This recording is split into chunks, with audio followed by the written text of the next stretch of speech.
Wyverns and Weirdos Curse of Strahd is a horror-themed campaign, and as such contains dark themes, including descriptions of gore, violence, and other features intrinsic to the gothic horror genre. Hello, and welcome to Wyverns and Weirdos does Curse of Strahd. I'm your Dungeon Master, Darby, and joining me as always are Zoe, playing Sevia, Emily, playing Beatrice, Laura, playing Conrad, Johanna, playing Fall, and Mitch, playing the mysterious wolf-shifting man. Let's jump into it.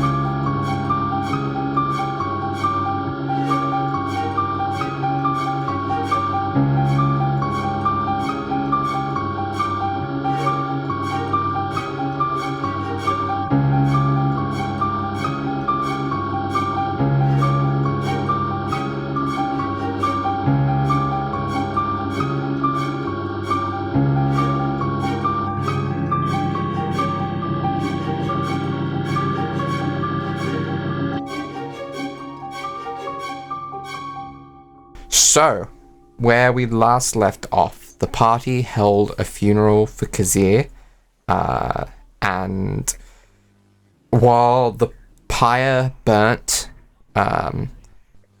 Fall spoke with Van Richten, during which they heard and saw approaching a woman on a horse being chased by 5 direwolves.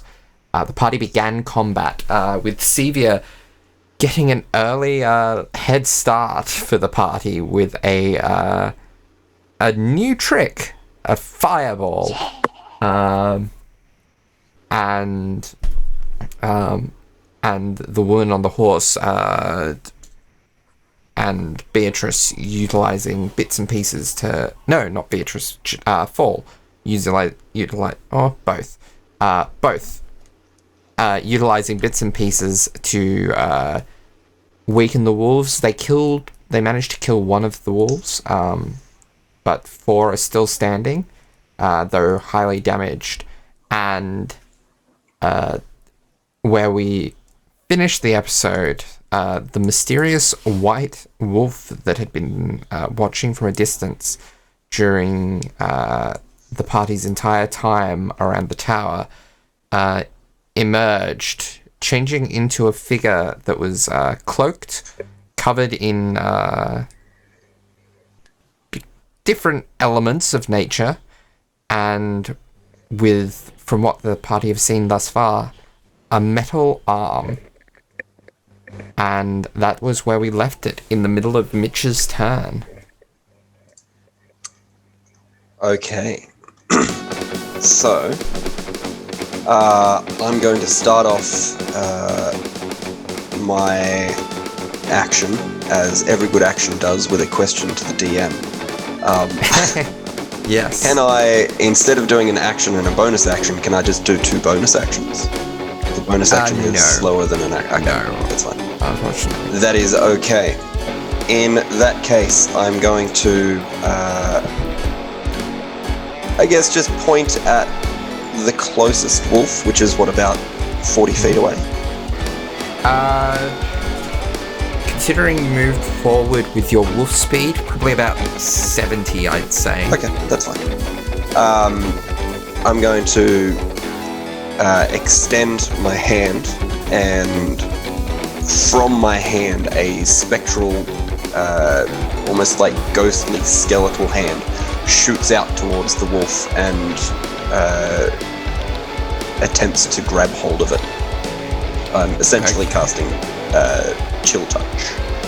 Alright, so is that a to hit or a save? That is a to hit. Alright, roll to hit. That is a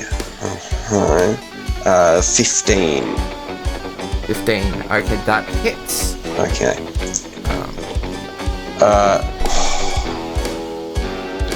So that takes, 14 points of necrotic damage. Alright, yeah, you reach out with this necrotic hand, this necrotic spectral hand, and it kills this wolf.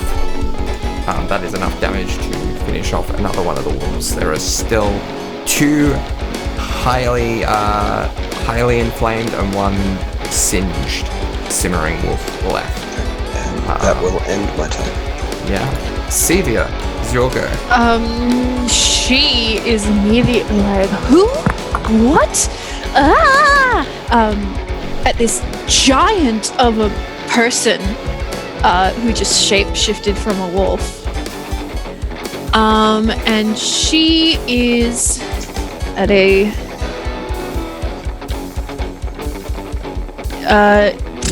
okay, she's going to use a second level chromatic orb.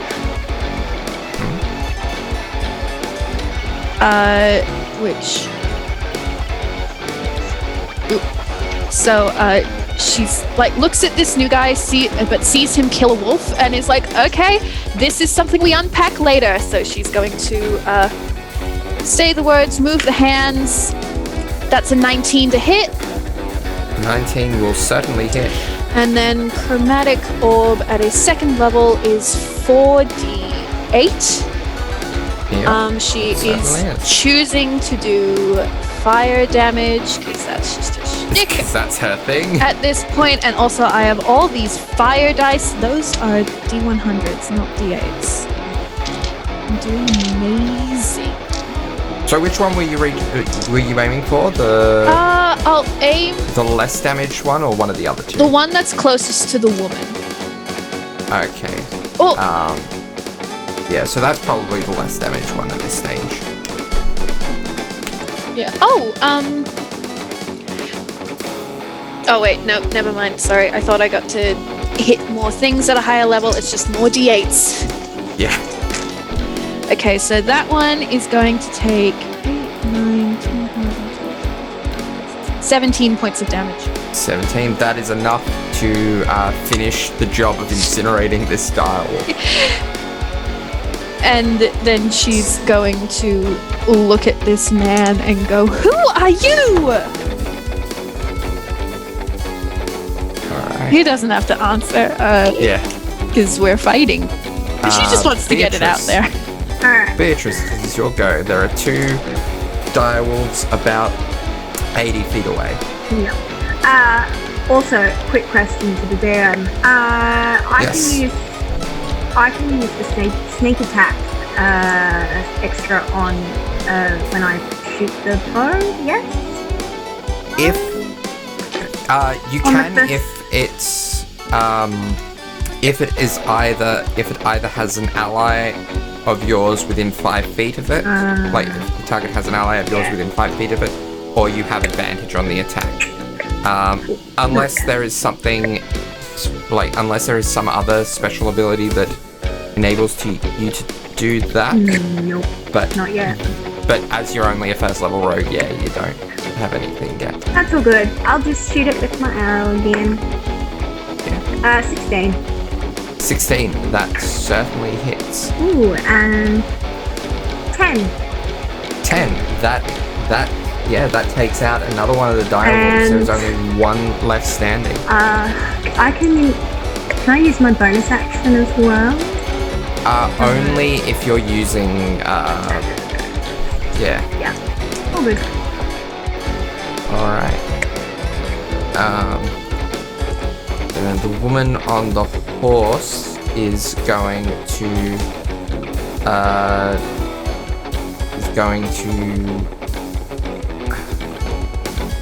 yeah, she's gonna roll. She's gonna try to firebolt the remaining direwolf. That is cocked. That is a nat 20. I need to double check what her level is. So, I mean, I don't even have to roll because, like. Sorry, Conrad, you ran here because of the shirtless max for nothing. damage. Yeah, so that is a grand total of 18 damage against the wolf, which is enough to finish it off. Alright, and yeah, so combat is with that done. Who? What? Hello? What? Who are you? There's too much happening right at the minute. Someone go talk to the woman. As the woman gets to the back of the cart and climbs off the horse, Or a bit closest to both, I imagine. Yeah, she turns towards Van Richten and in effect Fall as well, and says, "So you've finally returned, old man."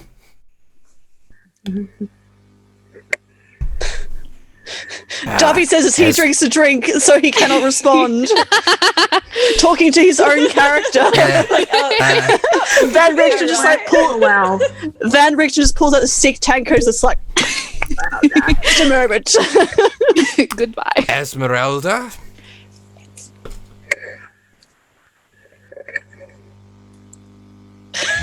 Darby, again, you're talking to your own character. Why are you pausing? Why are you pausing for a response? Because they're both fairly stoic characters. And they are near Fall. Fall can respond. Yeah, Fall can respond as well. To that point, Fall and anyone else who is nearby and can see this character, she has, I will find the image and share it, but also she has a long orange coat, long brown hair. She's kind of olive complexion to her. She has a sword and hand axe that she uses, and you notice that one of her legs is actually missing and is replaced by an ornate wooden carved prosthesis. That is... Oh, hell yeah. She's pretty. Very cool. That is Esmeralda. She's an 8. Oh, yeah. There's a bit of an Anya about her, which are from the other campaign, which is very scary. That tracks, actually. Yeah. Ooh, it's Esmeralda with a Z, too. Ooh. Oh, well. Sexy. Excellent. Well, I suppose Beatrice is going to wander up and be like, "Well, what was all that about?" I had a bit of an issue with Strahd. Fair. We have spoken. Had to. Yes, I see the old man is getting you into his good graces. He's certainly trying. What did you do that made Strahd send all that after you? I went to confront him. I thought I could take him on, but unfortunately, it took all my effort to just escape alive. Yes, it sounds like a really bad idea. I thought I was ready. You went in alone, Esmeralda. Did I teach you nothing? Yes, well, I thought it was worth a shot.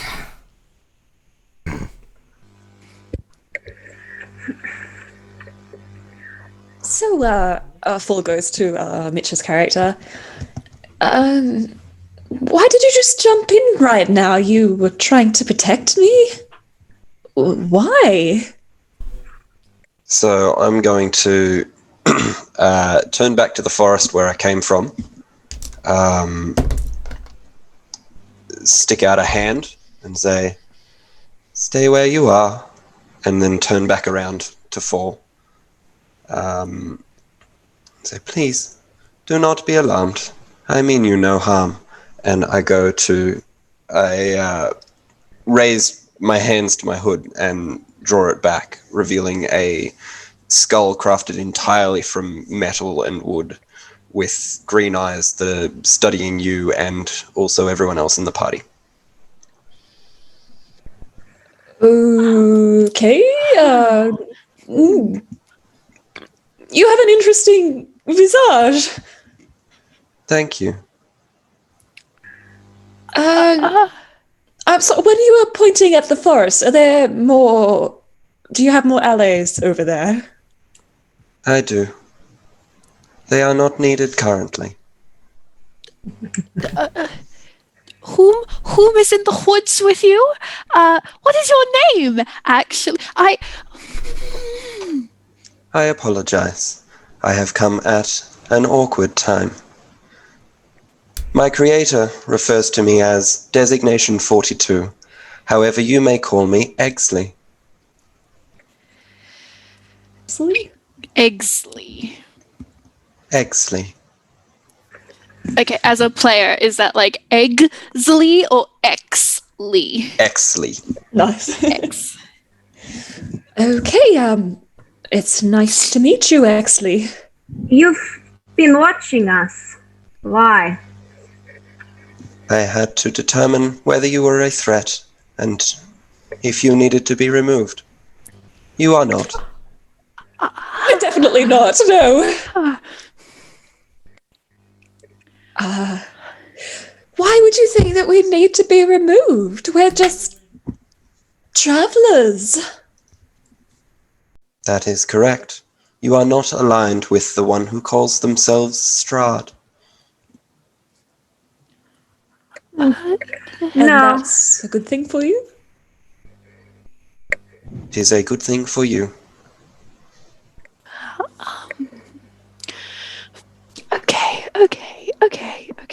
Okay. Darby, Yes. what would Sevia know of nature magics and those who do them? Roll me a nature check. Natural 20, baby! And with Okay. my modifier, that is a 25! Oh, mwah! Bless these dice. Okay. So yeah, you've certainly heard of druids and druidic magic. It's similar also to what is used by rangers in particular. There aren't an abundance of them in Akaza, so you probably haven't met too many in your time, but you've read about them. Druids often have exceptional power, especially more powerful ones, especially the arc druids, but have exceptional power over nature through their magic. I mean, you also remember, of course, that Mother Eve was described as an arc druid, and her powers seem to, her power set seemed to, from what you saw of it, very much back up that that idea. Okay, so clearly you are a magic user, correct? I am. Right. Okay. And just from an outsider's perspective, I can assume you work in the druidic magics, yes? That is currently the field of magic that I am learning. Good. Okay. Have you learned other fields of magic before? I am attempting to learn another one. However, it is not proving well. What one? I'm going to pull out the tome. Okay. Well, Sevia, as soon as you move, Sevia just holds her hands up reflexively and then is like, maybe don't appear like a threat right now. Lowers them really slowly. You see this intricate leather-bound spellbook with kind of gold-leafed, gold-edged pages to it. There's a strange symbol kind of embossed into the front of it that you don't recognize. A spell book? This belonged to someone that I knew. Oh. I seek to find him and return it to him. But in the meantime, if I can learn what I can, that would be beneficial. Okay, so I'm assuming this person was a wizard. Correct. Okay, then. Okay. This is wonderful. Okay, well, Exley, how long have you been here? I have been here approximately 2 months. Are you not... However, there are some who would say I have been here for a lot longer. Wonderful. Were you created in Barovia? This form was created long ago, but I was created in Barovia. Okay. Okay.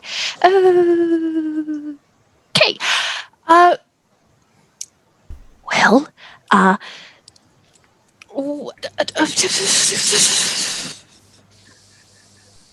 Super don't get this. Okay, Exley, may I ask you a question that may seem insensitive? Do proceed. Fantastic. Were you once a human? And if not, how is your current being gaining sentience? If I may ask. My creator told me that were I made somewhere else, I would not be able to think. But because I am here, something about this place led me to be able to. Okay. Well, I'm glad something good is coming out of Barovia. That's yet to be seen. I'm trying to be... Okay. How long have you been watching us? In the woods? Only today. Good. Okay. Why are you looking for people who are pro-Strahd? I seek to remove his influence from the world. So if there are any who are aligned with him, I will remove them from Barovia. That sounds a little dangerous for you. Have you come into trouble with this? I have, but I am here, and they are not. Oh, well, good on you. That's technically not true. One of them is here. What? But he is no longer aligned with Strahd. So he is not an issue anymore. I may introduce you later. You have friends in the woods. Okay. Okay. You know what? Conrad, would you like to tap in, please? Your friend Okay. does not appear to be wearing any clothes. Imagine. You're having a bath, Conrad.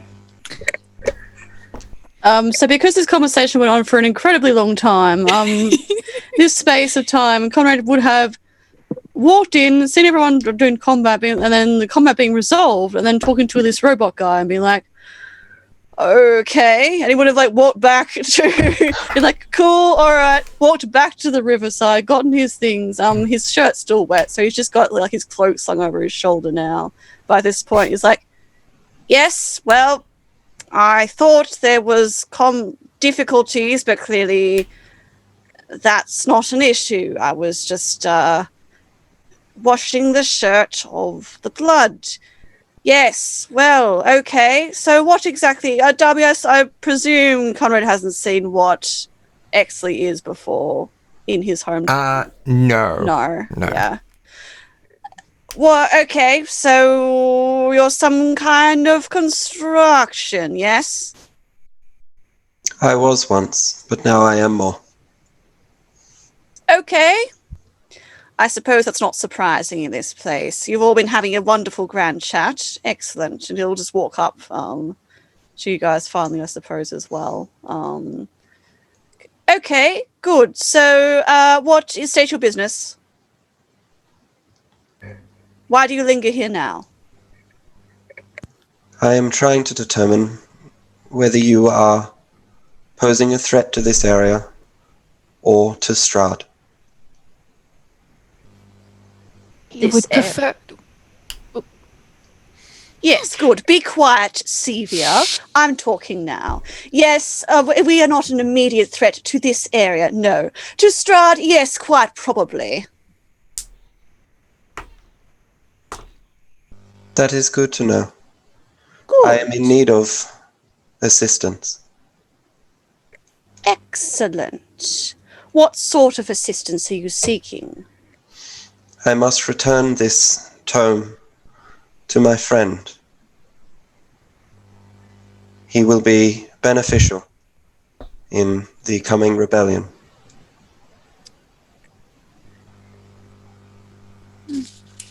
Okay. Who exactly is your friend? Esmeralda asks. And what makes you so sure that he will be useful? My friend is the wizard who led the rebellion last time.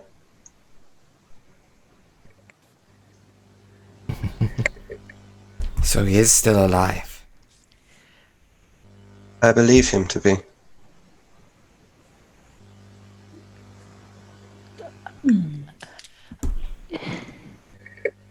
Wonderful, wonderful, wonderful, wonderful, wonderful. Okay. Sorry if we're a bit odd at the moment. We just had someone die. In fact, I believe the pyre is still burning. So, probably a strange time to come across yourself and also the woman. Yes. So, apologies if some of us are a bit flustered. I did observe the funeral pyre. Okay. You were the wolf, that's right. So, were you the wolf that was observing us? I The white sort of one. saw a wolf, and then you were there. That is correct. You were the one that drew the rapier, correct? Yes. Okay, well, good. Mystery solved. Right.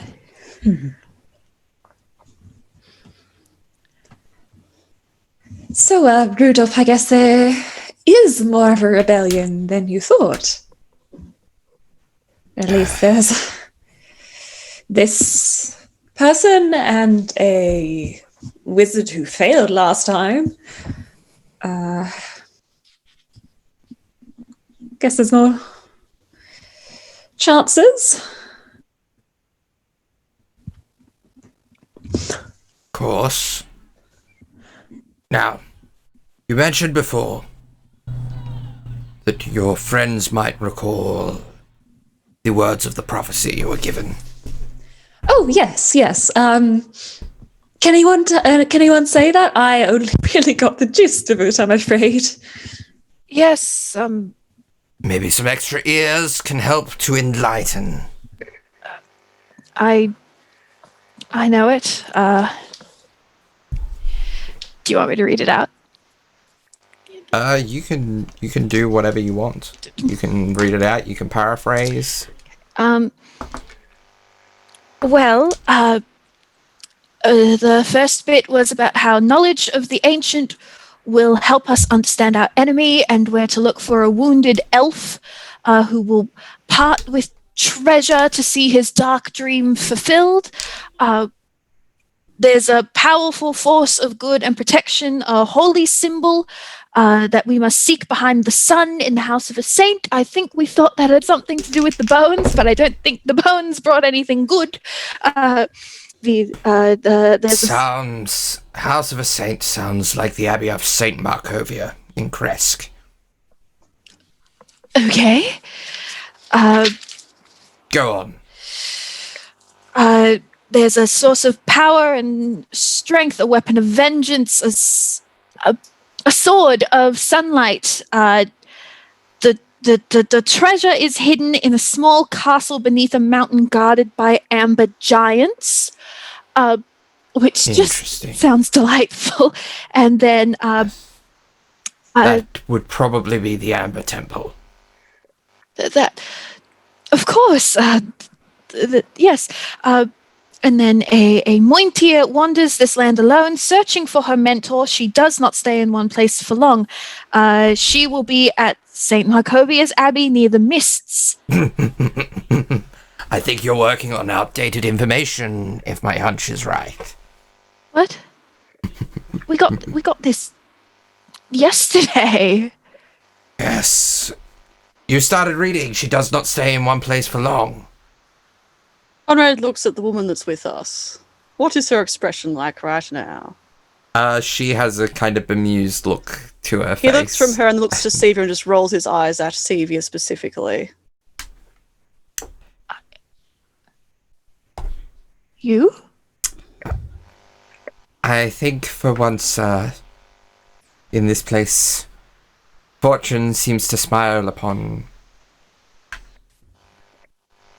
well, anyone. It's rare that things should work out, so... It's certainly unusual. So you're seeking your mentor, That's what you mean by outdated information. She's now found her mentor by finding us here. That, and she's not she's not at St. Markovia's Abbey. Obviously. Although, by the sounds of things, I might soon be. Yes, because if we... Okay. Well, that's a positive step, I guess. I'm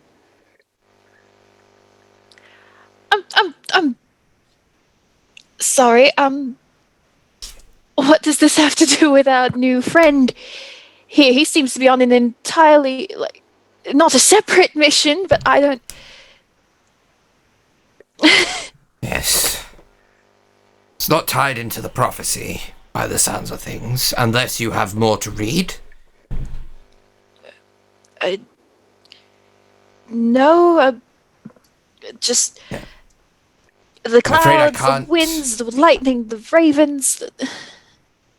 I'm afraid I can't help you with the wounded elf, although I know there is an encampment of both Muintir and moon elves in just out of Vallaki.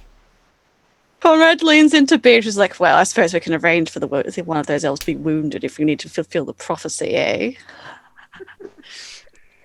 Yeah, possibly. He straightens up again. Okay, that's a lead. As for your new friend here,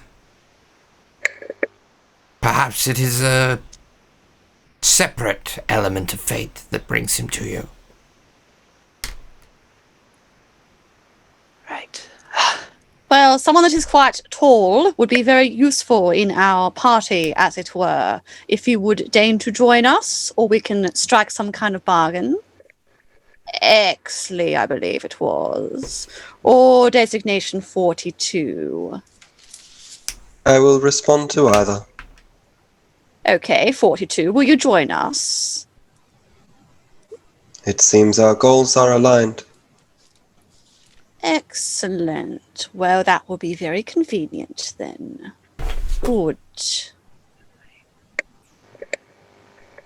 And yeah. Right. Yes, we'll be happy to have you. I think the more people that we can find who can help get rid of Strahd, the better. Metal looks quite durable. I'm going to insight. I don't know. Insight, look over, investigate. What are you trying to ascertain? Investigate, I guess. Like he's just looking actually over to see, I suppose, what potential combat capabilities Conrad can predict from that. That would probably be more of an insight. Insight, okay. Yeah. That's the only things he's really good at. That's only a 12. Can't see much under the cloak, stuff like that. I'd say he appears sturdy. Brute force, possibly. Good. Okay. I rolled a dirty 20 on insight. Paul's just curious about like trustworthiness. They're hiding anything. Well, they certainly seem very forthright. Yeah, if there's anything else you want to add to that, Mitch? yeah, I mean, he is expressionless. He doesn't appear to be lying in anything that he says. Actually, can Paul kind of see whether the flat affect is due to like just because of being like a robot, or it might be due to like anything else, like a personality or That's the kind of thing that's probably hard to ascertain even with a I guess really with a robot good you can't insight. well, I guess you only really got tone of voice and stuff. Yeah. Like, you've never encountered something like this before. No, that's true. I was just trying to be like, Paul's neurodivergence, like, can I see? Paul might make that connection, but I don't know whether it's true. Yeah, it's true. It's hard to know. All right. Can I ask, as a player, not as a character, how you only kind of briefly got to describe it because we were mid-combat. How human is the skull? Like, does it look like a face or does it look like a skull?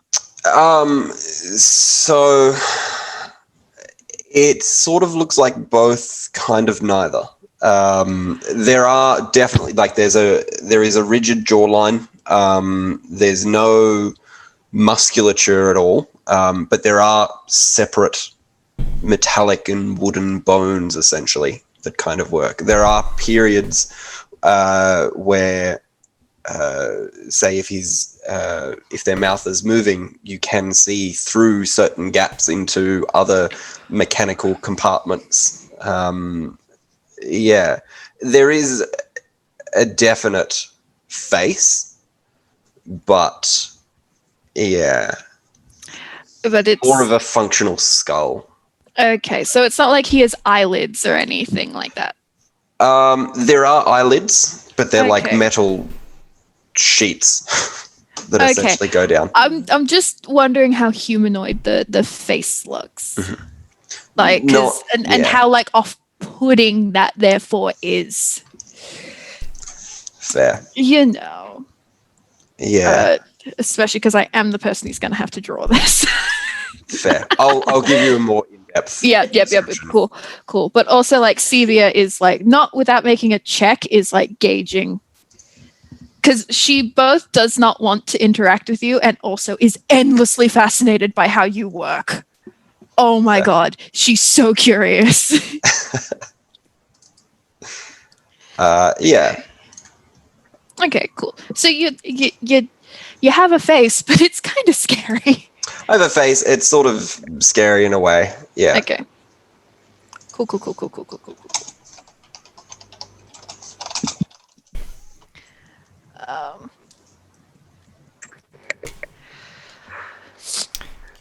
Okay. So, I guess we at least have 3 clear goals and 1 less clear goal. Just what you guys want to deal with first? What would be closest?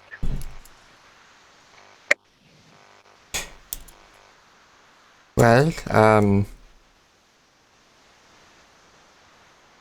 I have no idea where the mage would be rumored to be.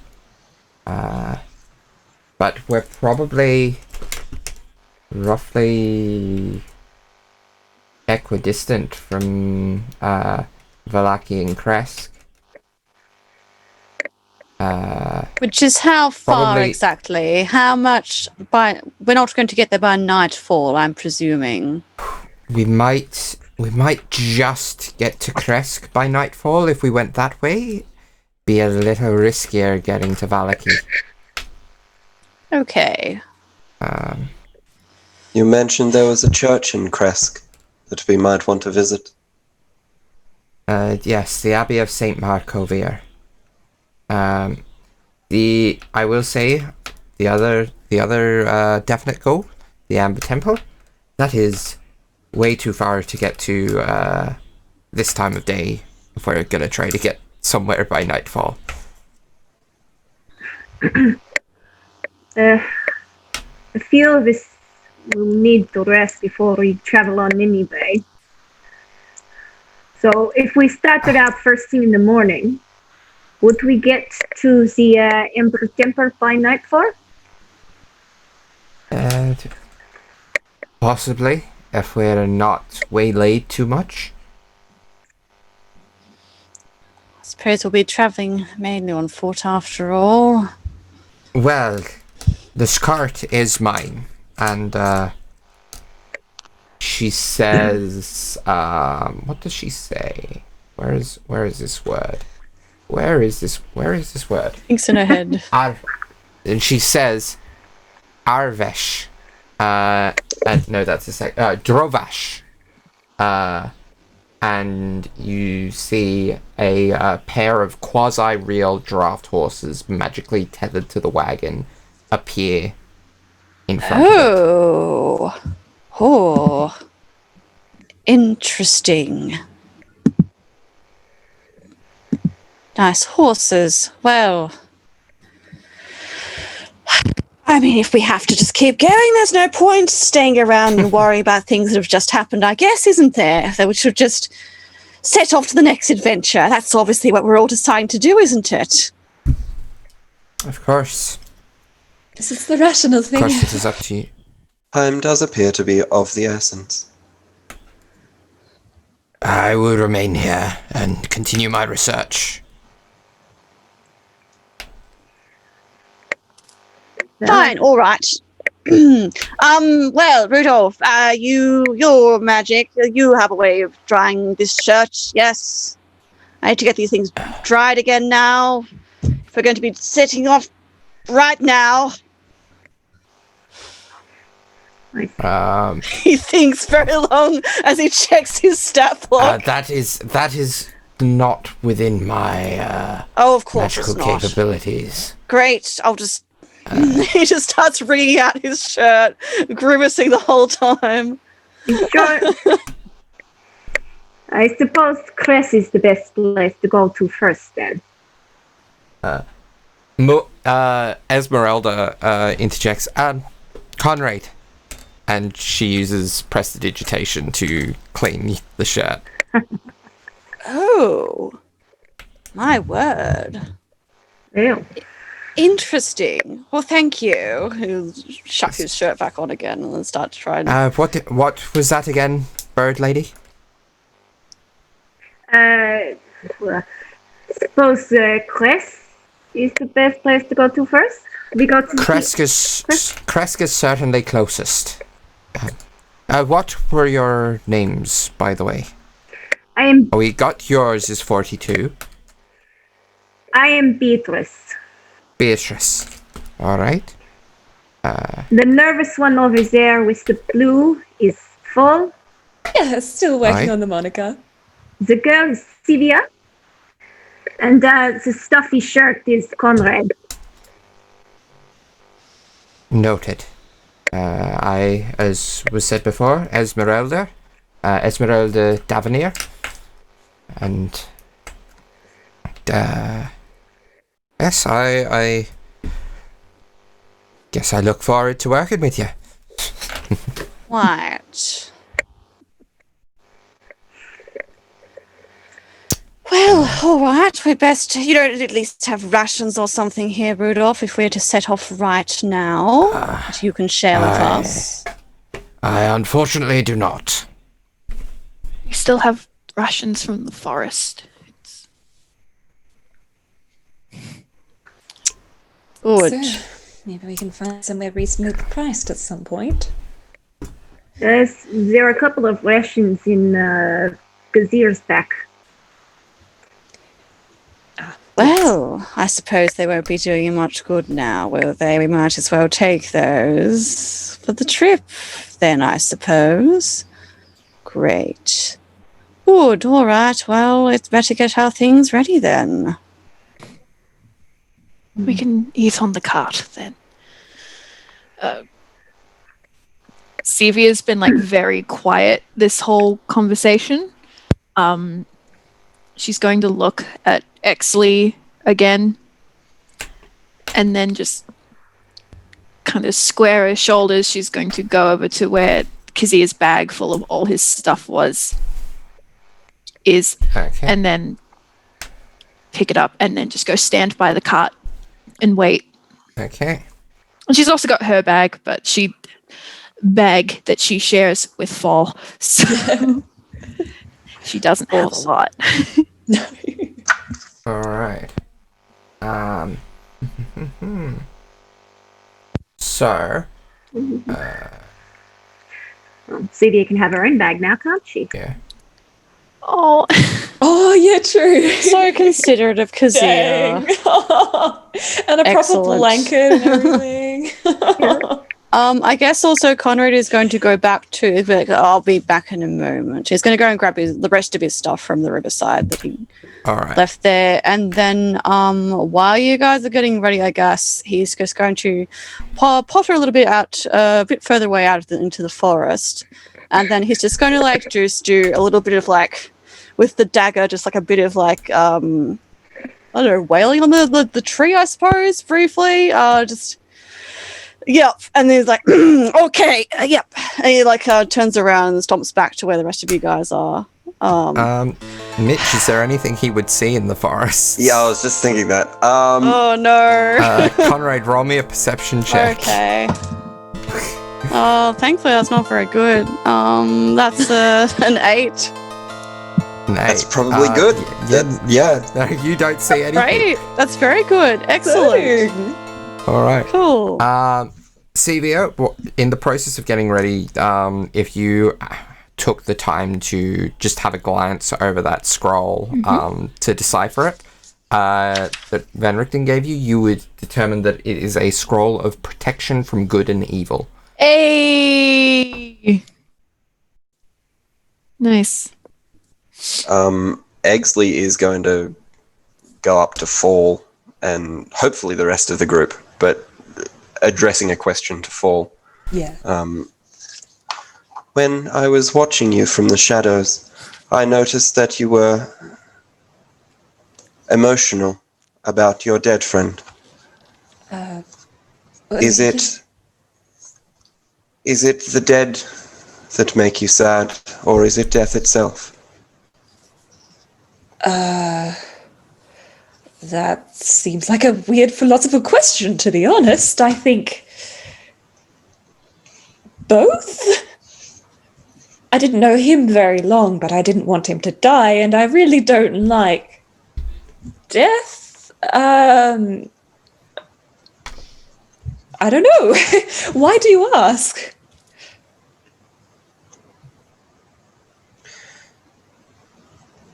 I have allies that can assist us, but it might be awkward if we are traveling. What? Are your allies dead? They are undead. Yes. What? Ugh. That is a little disturbing. How did this come to be? They were living, and then they died. And now they are useful. Sorry. Don't druids normally commune with nature and animals and the such? What is life and death but part of nature? So are your allies people? They were. Oh.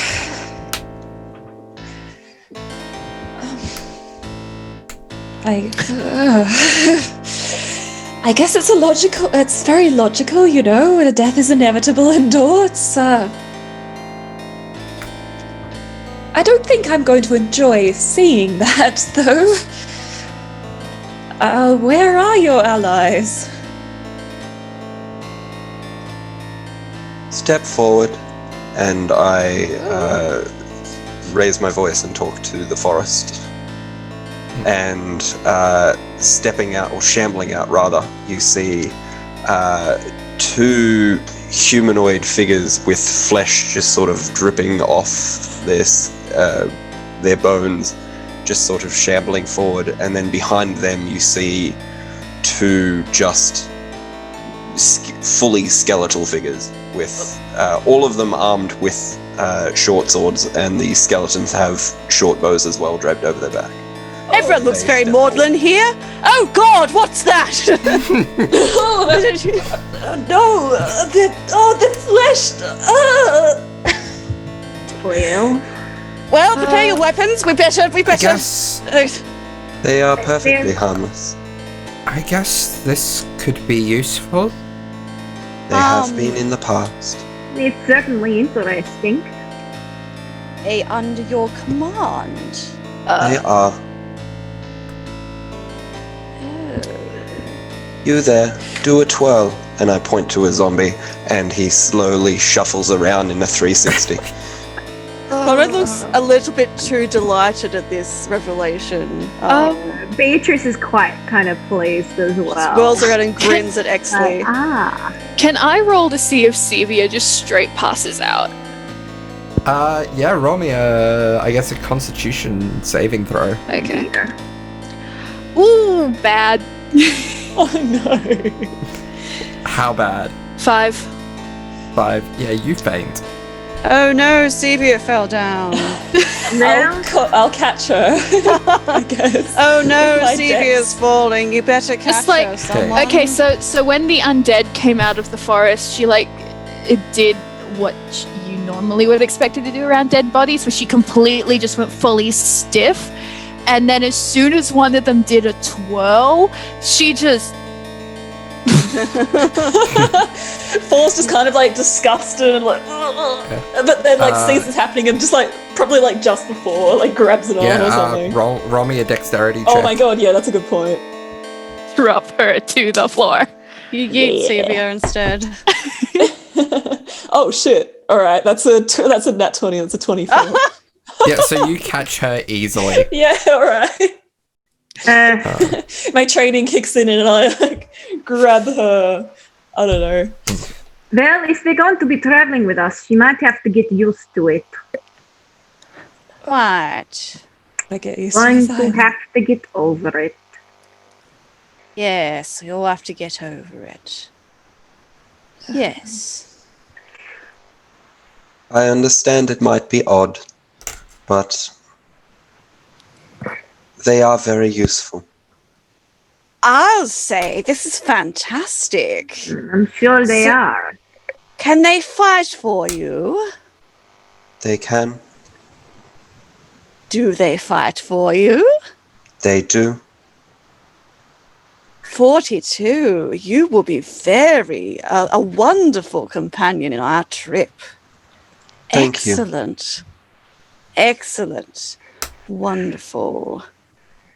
Oh, this is excellent. Oh, you better probably might try to need to wake Sevia up or something for or Beatrice, I'm sure. This might Smelling salts, things a someone bit- has some perhaps?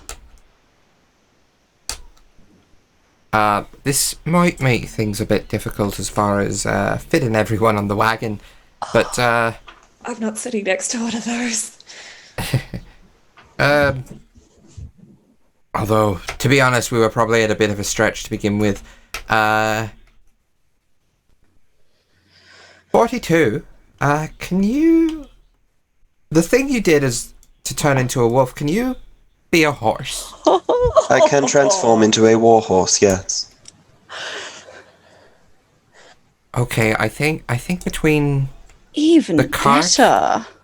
and a couple of... Cart, if you help out, and this horse that I got here, we should be able to account for everyone. If that is okay with you. This is acceptable. Alright. It can turn into a horse. A war horse, you say? I can. Among other animals. Incredible. Magic truly is interesting. Goodness me. Well, that's fantastic. Oh, well, all right. And then, Connor, I guess, because I imagine Paul's still just holding Sevia, he'll turn around and try to, and like, okay, this is how you do it. And then he'll try to revive her. He looks like he's about to go to slap her, and then I imagine he, like, does, like, a little, like, I guess, like, what do I roll, Darby, to revive her? I guess a medicine check? Oh, maybe I will slap her.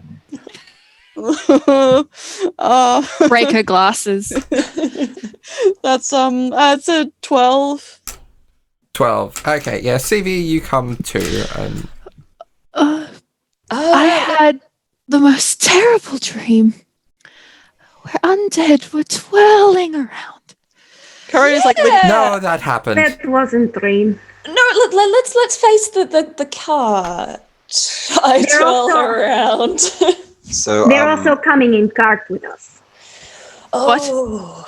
What? I dropped accent there for a second. What? No. I'm sorry, everyone. I am... No. I refuse. I am not riding in a cart with them. I'm well, sorry. we'll just have to knock her Exley. back out again. would you prefer a horse? All right, horse. Like, if I ride a horse, I guess. Okay? Are those my only two options? Because at this point, I'm going to throw myself in the lake. You could walk. Could we tie the zombies to the top of the cart?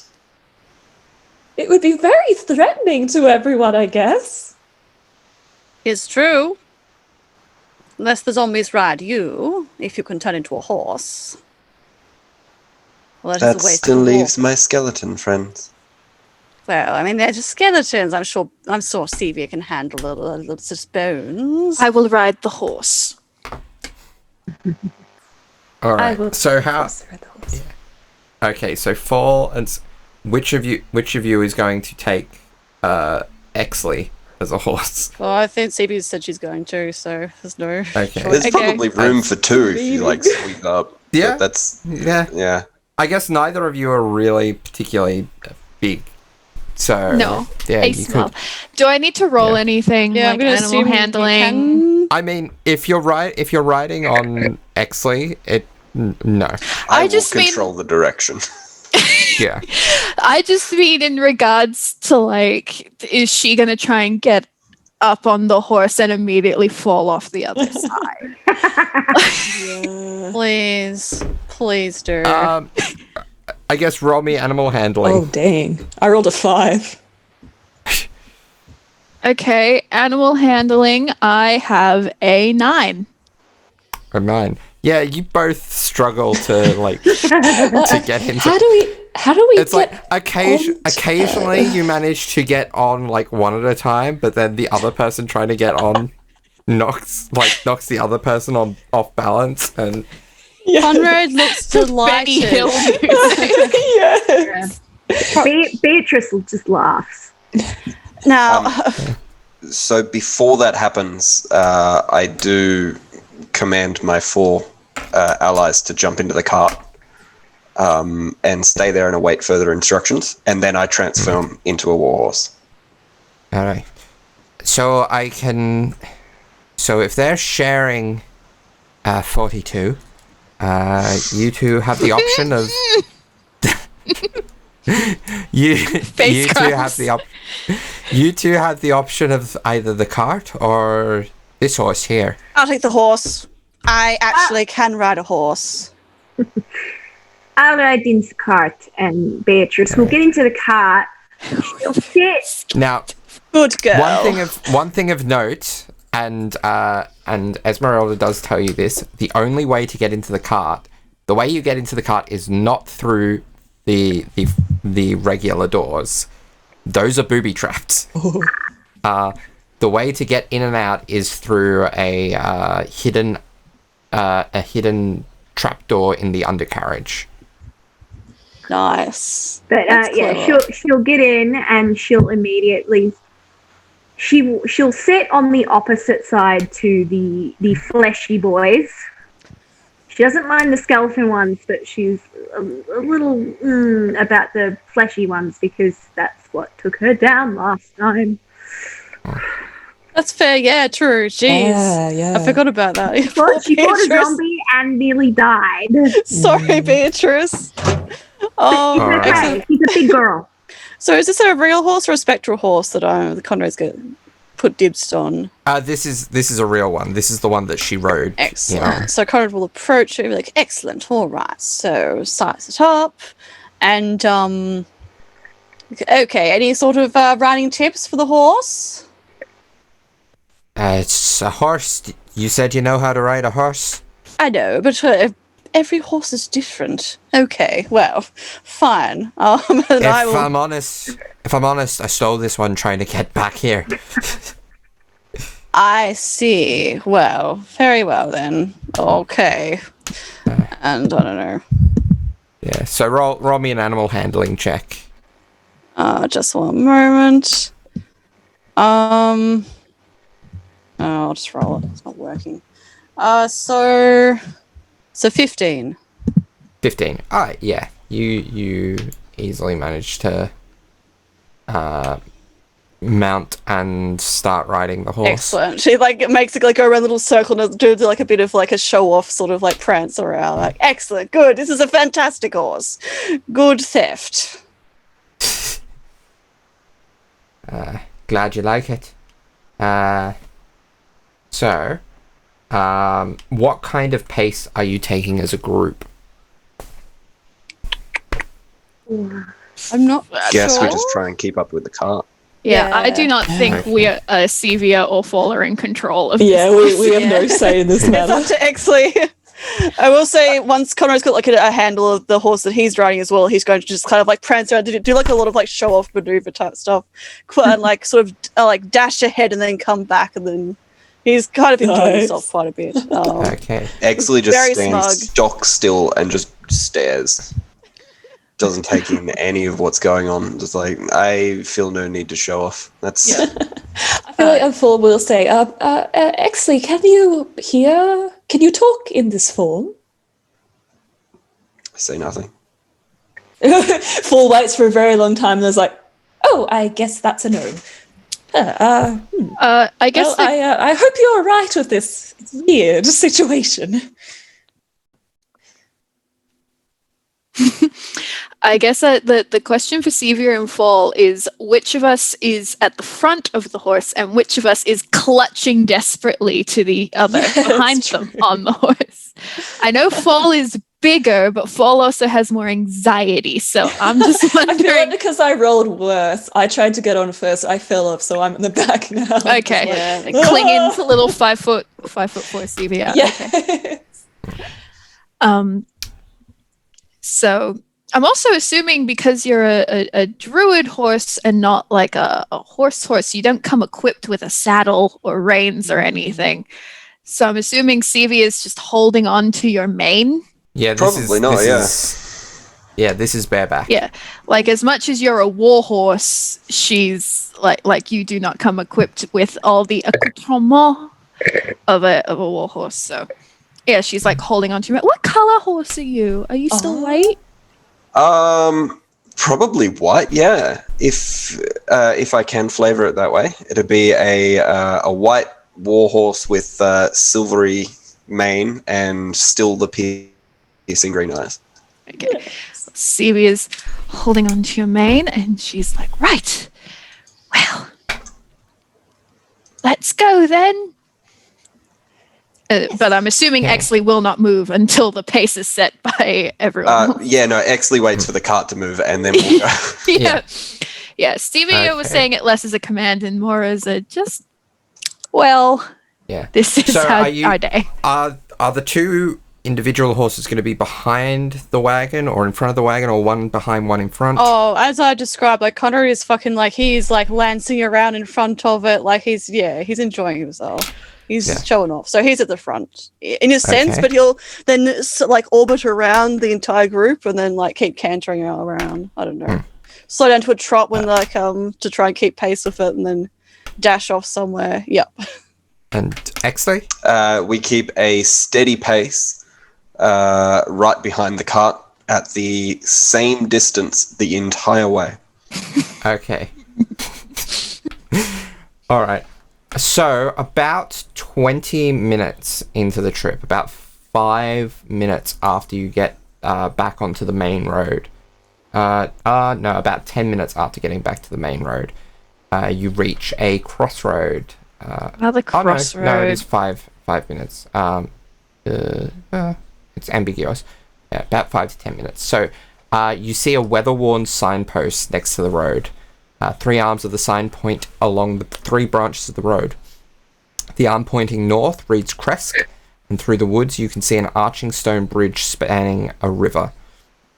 The arm pointing east reads Valaki, and the road slopes up gradually in that direction.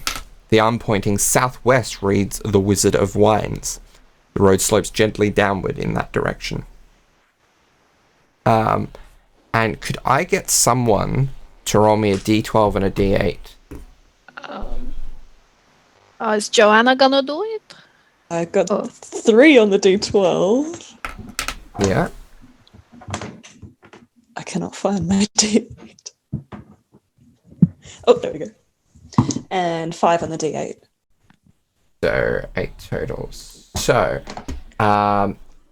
through the mists comes a skeletal warhorse and rider, both clad in ruined chained mail.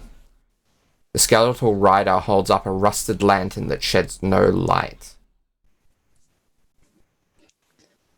Conrad and his horse swing back around towards the back, like again to do sort of a lancing like satellite movement around the back of them, and comes next to the cart, I suppose, where like but the midpoint between the cart, next to the cart, I guess. Like, and what's that?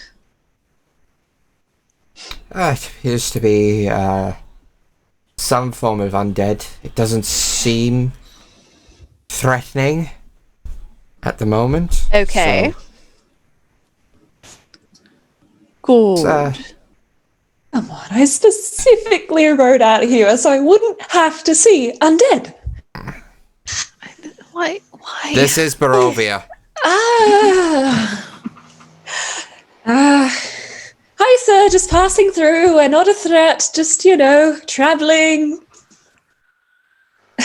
Paul just directs that to the skeleton. It seems to ignore you. Good. Yeah. What direction is it coming from? It is coming from the south. Okay, and we want to go north, don't we? Yeah. Okay. Kind of northwest. Do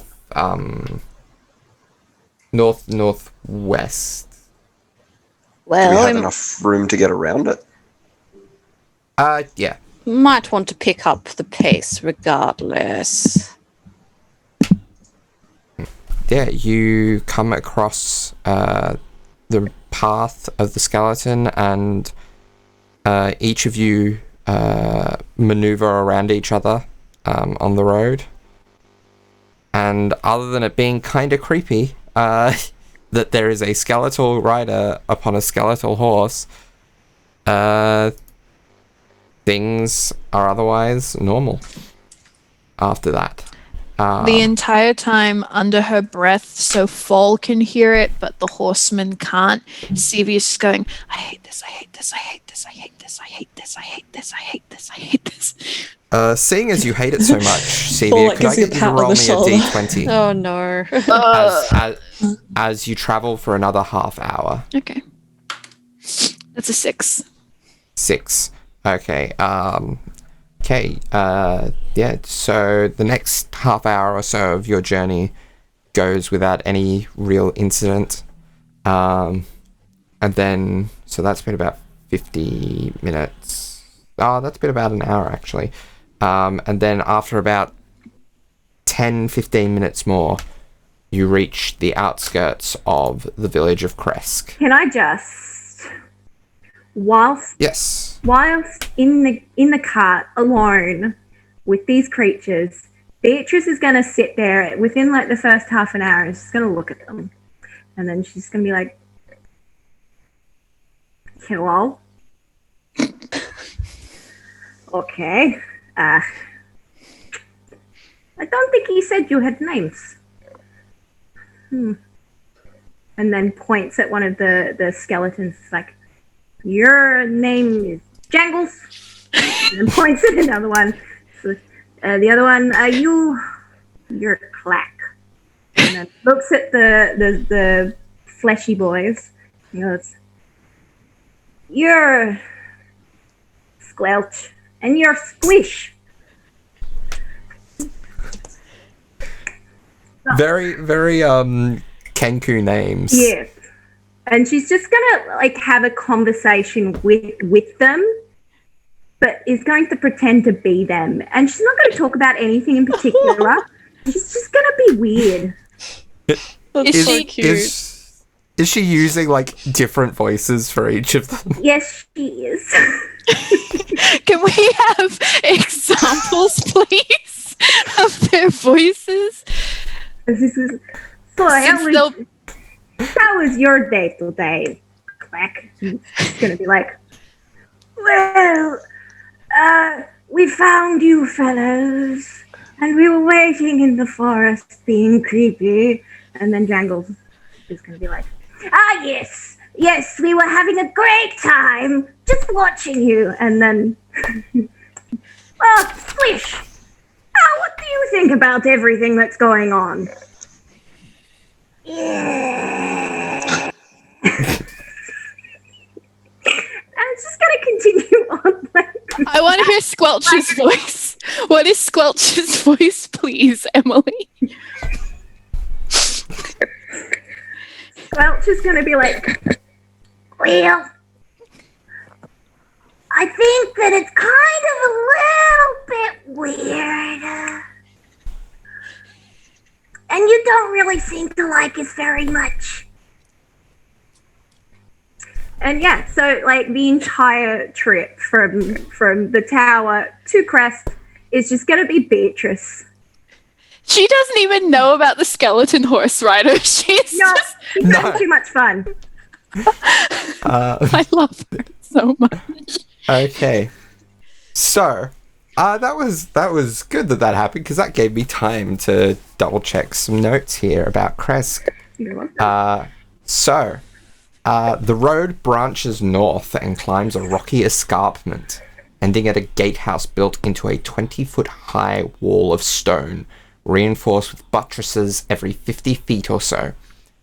The wall encloses a settlement on the side of a snow-dusted mountain spur. Beyond the wall, you see the tops of snow-covered pines and thin, white wisps of smoke. The somber toll of a bell comes from a stone abbey that clings to the mountainside, high above the settlement. The steady chime is inviting, a welcome change from the deathly silence and oppressive fog to which you have grown accustomed. It's hard to tell at this distance, but there seems to be a switchback road clinging to the cliffs that lead up from the walled settlement to the abbey. And that, as you enter the village of Kresk, is where we're going to end for this week. Nice. Excellent. Alrighty. Thanks for listening, y'all. Thanks for listening. Thank you Thanks for for watching, listening. everyone. Catch you all next week. Yeah. Goodbye. Hope you're all fans of Jangles, Clack, Squelch, and Squish. Yeah. I am. And their zany adventures. I definitely am. Goodbye. Tune back next week. Bye.